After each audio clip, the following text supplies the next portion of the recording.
everything has a symbol. And you can think of this little incense. What does it mean to you? Well, I'll tell you what it means to me.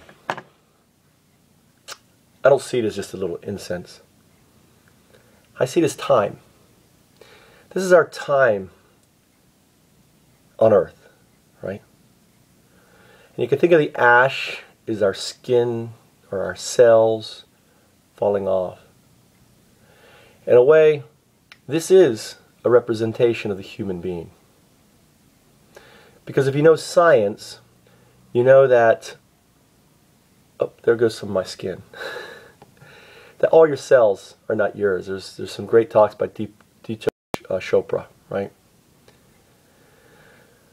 So the idea here with the incense is not just for the smell. It's the symbolism of the meaning of time. It's to allow me to focus my time on what I want to do.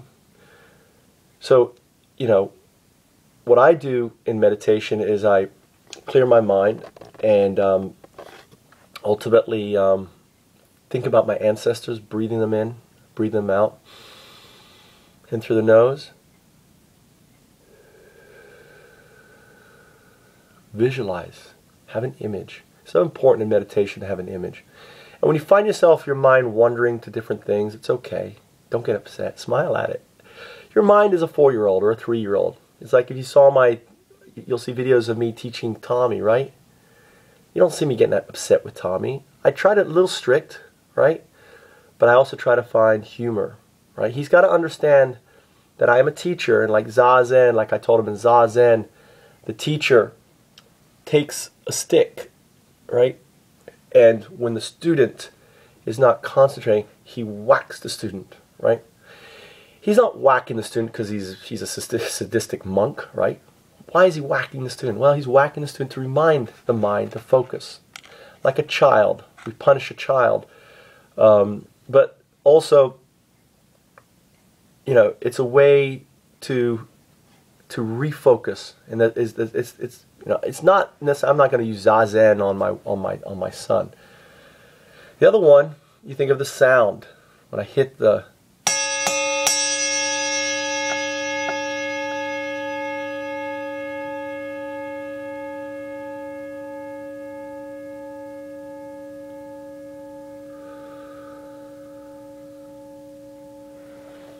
relax your body.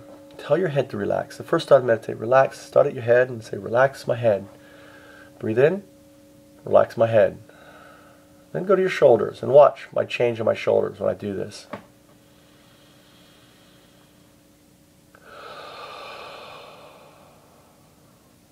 They adjust down a little bit. The normal relaxed shoulders should be kind of an arch. Might have a little tension. They should relax down. They should be back. You want to watch your head. There's a great survey. If you ever have a chance to do Alexander technique. If you know an Alexander technique person in your neighborhood, or you could find one who will do a free workshop for a group of your corporation or whatever, bring them in. They will change your voice. They do amazing things. And I had an experience when I studied National Theater. Alan Rickman, and that's where Michael Joyce, who said to say the word is to invoke that thing into being. That's been my mantra. To say the word is to invoke that thing to being. So as long as you keep that thing in your head, remember the image for the entrepreneur, right? He's got the band. As long as it's in the head, it's out. The head takes it into the object. The bell, also you could look at it as the incense, the sound, the harmony, the I'm not good. My friend, I'm going to actually put my friend Bill, I need to do an I'm going to grab, if you can make your video, Bill does a great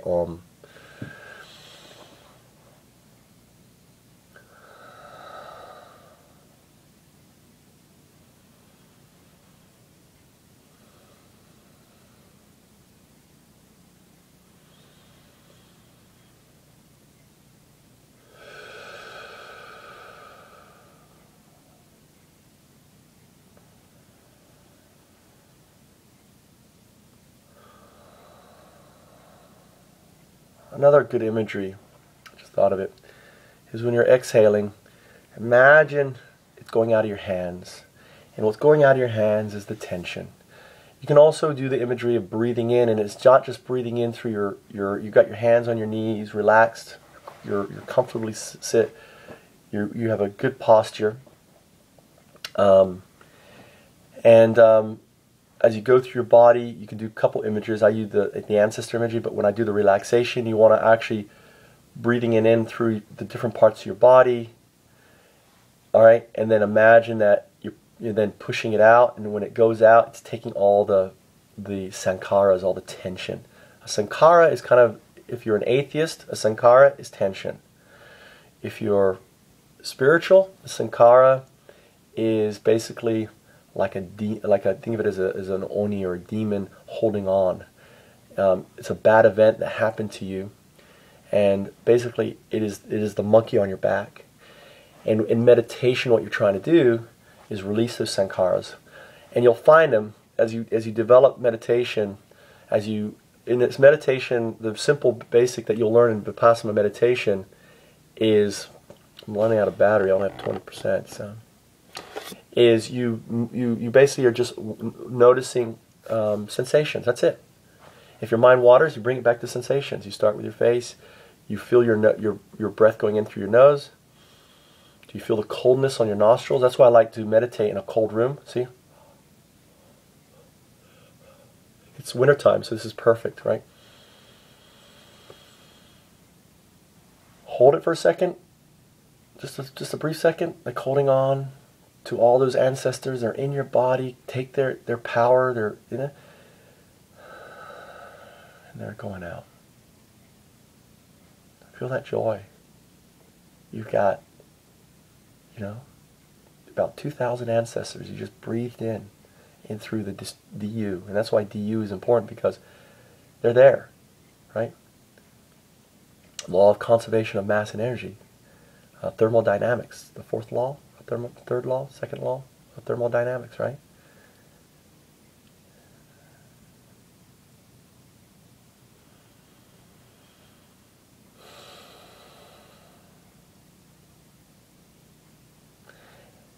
And my mind just now went to, I don't know why, but it was a good thought. I asked myself, did I make my wife happy this morning? And I did. Last night, probably for the first time in years, she's like, since I'm reborn, right? I'm reborn into the man I've always wanted to be. And self-actualized to it. Self-actualized to what I need to do, to where I need to go. And I gave her a massage, and it was great. She leaned up against me, and I was massaging her back, and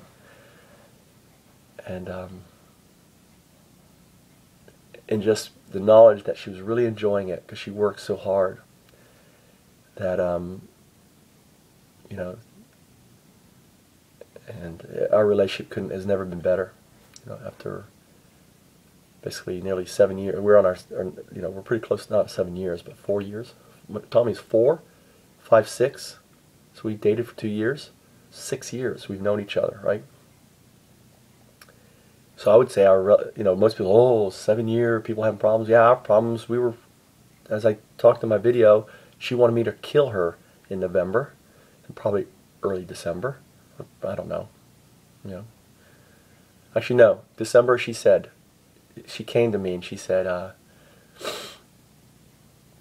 not going to worry about the money. I'm going to focus on Christmas, and I want the kids to be, and that's the kind of woman she is. She's like, she's like a guy in that sense. Like, I'm going to not even worry about that, put that out of my head. And we had a wonderful, and that helped me, because she all of a sudden got off, the attack. And, but my mind is wandering, like, I'm supposed to be here talking about meditation. So smile at it. Let's get back on track here.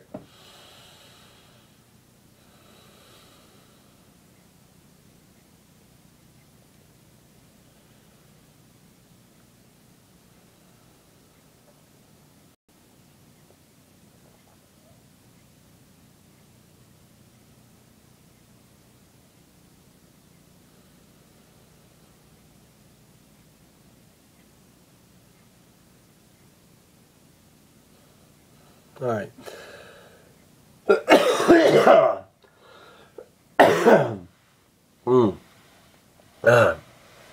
I'm not getting a cold. I'm sitting here in a cold room saying, I hope I don't get a cold.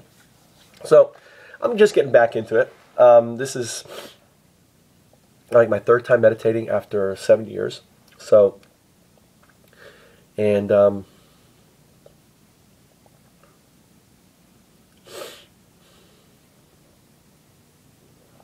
incense is nearly out, and that's what I'm doing right now, is using that as a guide. So my time here with you is done for today, and I hope my thoughts and points in this session of basic introduction to what meditation is. It's not anything magic. You can do your own research. If you go to WikiTube TV, that's one of my startups. Log in. It's a little awkward logging in. Apologize about that, but you can type in meditation, and it's going to pull up all the videos and just start playing them, right? You can skip through and everything else. So, let me think what I'm going to do today. I'm going to basically crowd farm. You can watch this crowd farming video. Crowd farming is a way to farm your connections, to drive them into what you're doing with your corporation, and ultimately find potential investors. Because Facebook, they're saying they're a friend of yours, right? Under the SEC lack of definitions, as long you can petition friends, and it's going to be very hard for them. You know, they're going to fight. Well, you know, we're linked up. We've been linked up this long. We've got this correlate, this dialogue, yada yada yada, right? So that's what you're doing. So it's a process. So you can watch what crowd farming is. And I'm also demoing. I want to thank Sylvia. Thank you, Sylvia. I had a great meeting with Sylvia yesterday, and I had this one issue. It was one of the validation components for even though I had actually was doing it, but I didn't have it written down.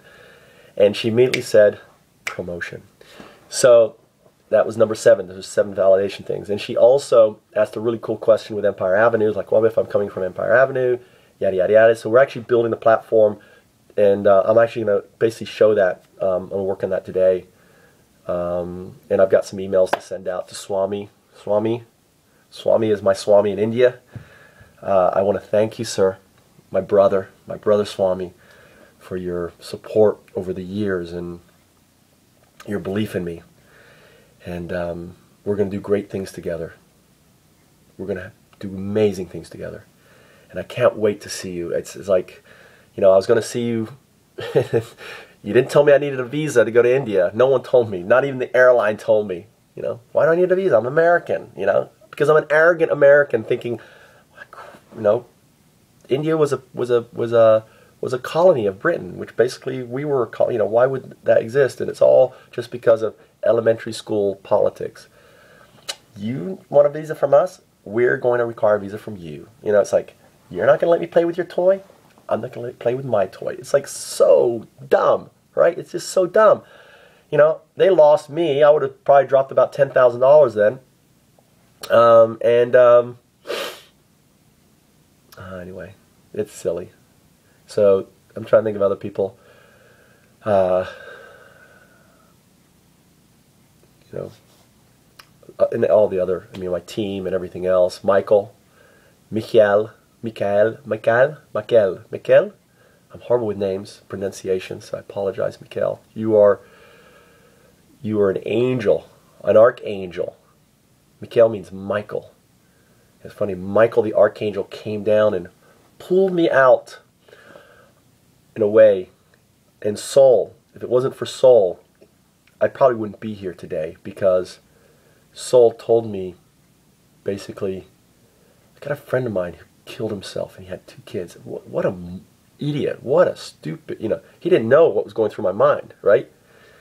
You don't understand. Those were the lines that were going through my mind when I was walking to swim to China. I was done, right?